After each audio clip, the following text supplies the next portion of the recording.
Bienvenidos a En Dos Continentes. Esta era una semana grande para Hollywood. Se entregaban nada más y nada menos que los Globos de Oro, un premio que reconoce a las mejores películas y series del año. Una de las grandes ganadoras ha sido una de esas series que nacen para ganar premios. La Casa del Dragón, ya saben, la última novedad del mundo de Juego de Tronos. Esta producción ha conseguido enganchar al público de alguna manera por la lucha en el poder que está siempre presente. Una lucha que es literal.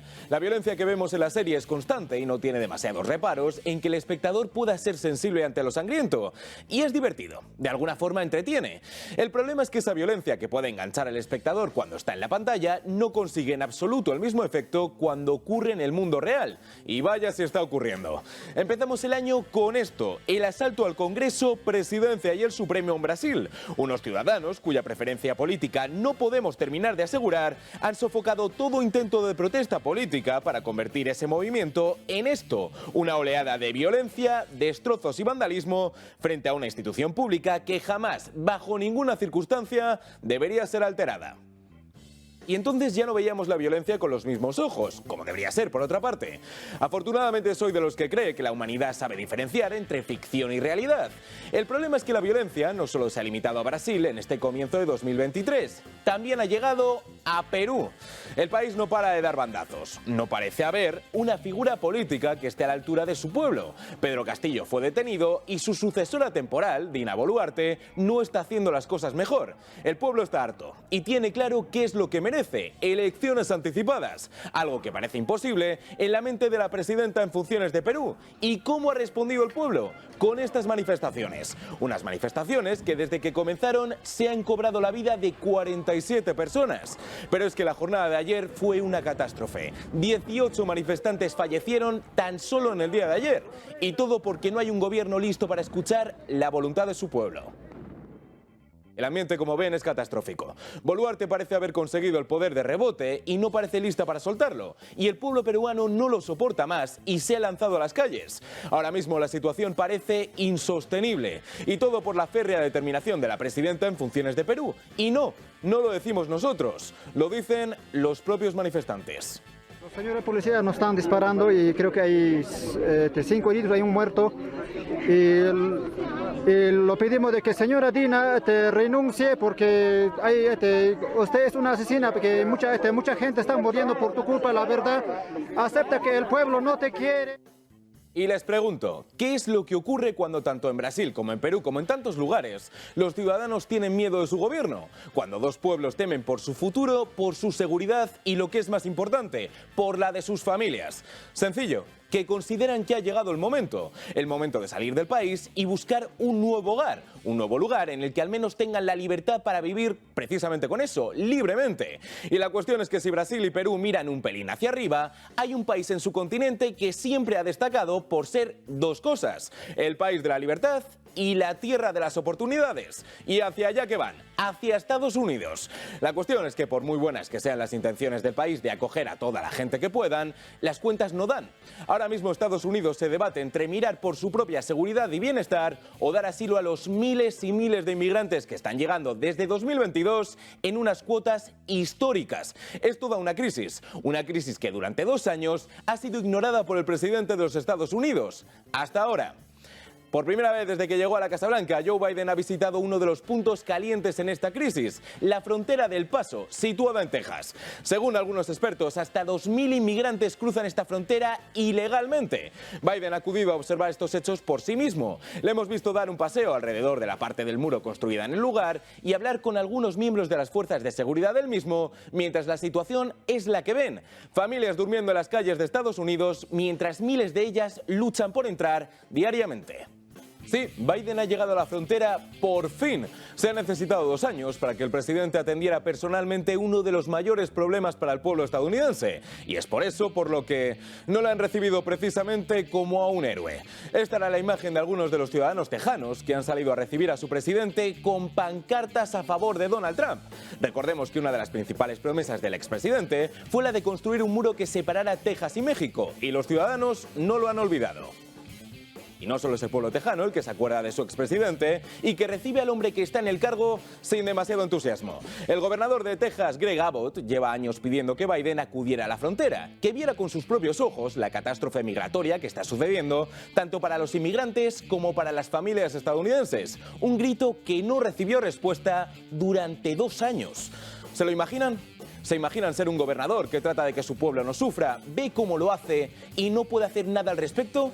¿Se imaginan la furia que debe haberse originado en el corazón de Abbott y todo lo que debe haber reprimido?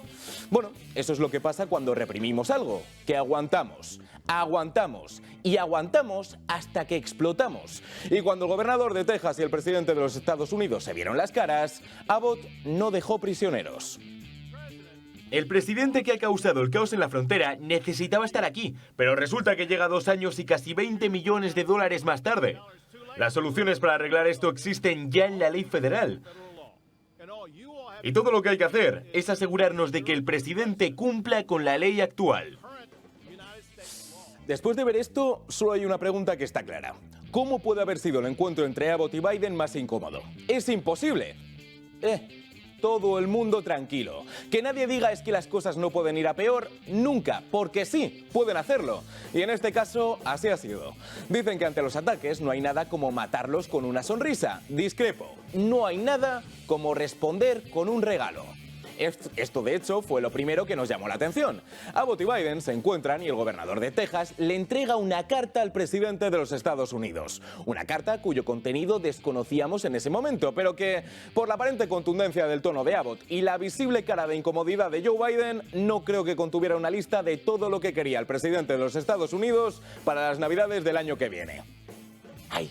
¿Pero qué tenía? ¿Qué tenía? Qué simples somos a veces los seres humanos, ¿no? No importa si nos ofrecen todas las riquezas del mundo o el mejor de los seguros dentales. Si vemos una caja misteriosa y tenemos que elegir, nuestra respuesta será siempre la misma. La caja, la caja. O en este caso, la carta, la carta. Pues no se preocupen, que sabemos lo que hay dentro de esa carta. El propio Abbott lo ha publicado en sus redes sociales y no se ha cortado en absoluto. La primera en la frente. Abbott afirma que se ha limpiado la ciudad que visitó el presidente de los Estados Unidos, quitando muchas acampadas de inmigrantes, porque su administración quería protegerle del caos que está viviendo Texas. Pasa después a las comparaciones que ya habíamos visto antes. Con el presidente Trump, la inmigración llegó a datos históricos que eran muy bajos. Contigo, América está sufriendo la peor ola de inmigración ilegal en su historia. Y para acabar, Abbott exige 5 demandas, entre ellas, terminar de construir el muro o catalogar los carteles de droga como organizaciones terroristas. Y ahora, si Biden tiene narices, se vuelve a casa y dice que todo en Texas está tranquilo. Miren que la situación es grave en el estado de la Estrella, pero el presidente se ha ido más calentito aún. Vale, pero comparemos. Sí, conocemos el programa de ambos presidentes, por supuesto, pero vamos a ver cómo se han comportado ambos en los últimos días ante esta crisis. Empecemos con Biden. Como decíamos, el presidente ha visitado algunos de los órganos más importantes a la hora de gestionar el flujo de migrantes. Una de las organizaciones cristianas que trata de ver a los inmigrantes como personas y no como números es el Ejército de Salvación. Bien, un poquito más lento para que no se nos olvide. El Ejército de Salvación. Pues atentos a Biden. Y aquí tenemos a muchos representantes del Ejército de Salvación, que están haciendo un trabajo impresionante. He pasado algún tiempo con el servicio secreto en Polonia y Ucrania. Hemos estado colaborando con el servicio secreto en esas regiones. Ah, wow. Pues, vale. Es como si mañana conocieran a un jugador de fútbol y le dijeran: pues fíjese, a mí me gusta mucho tomar cerveza. ¿Qué tiene que ver? Nada. Bueno, en la mayoría de los casos. No, el Ejército de Salvación no tiene implicaciones militares y mucho menos del servicio secreto. ¿Pero saben qué? Sí, deberían. Tenemos que entender que los tiempos avanzan y que todos debemos saber un poquito de todo. Estar a la última.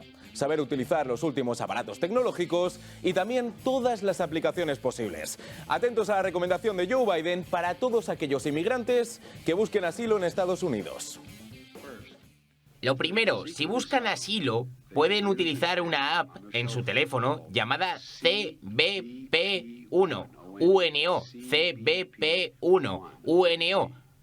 Así se deletrea, no es que sea el número 1. desde luego que la aplicación no va a ser la número 1 en cuanto a descargas se refiere.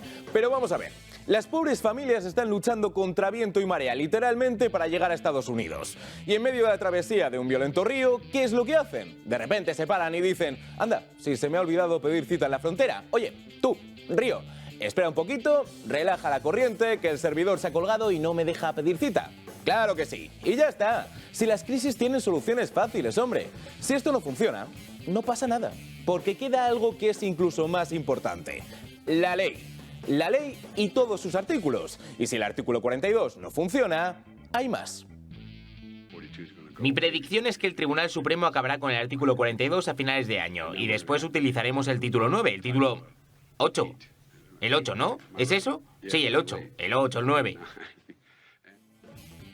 El 17 o el 21, el que tú quieras, mi niño. Todos valen.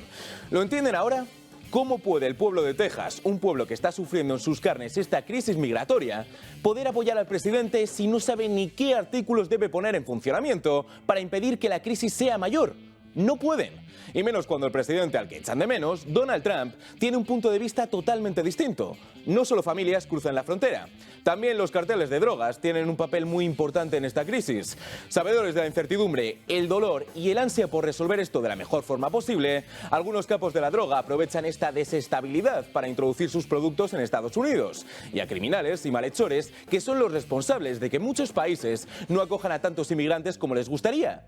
¿Y qué haría Donald Trump frente a esto? Atentos. Además de restaurar una fuerte seguridad en la frontera, desplegaré todos los recursos militares necesarios, incluyendo la Marina, para imponer un embargo naval total a los carteles. Ya lo he hecho antes y funcionó. Además, ordenaré al Departamento de Defensa que haga el uso apropiado de fuerzas especiales, fuerzas informáticas y demás acciones para infligir el mayor daño hacia los líderes de los carteles, su infraestructura y operaciones.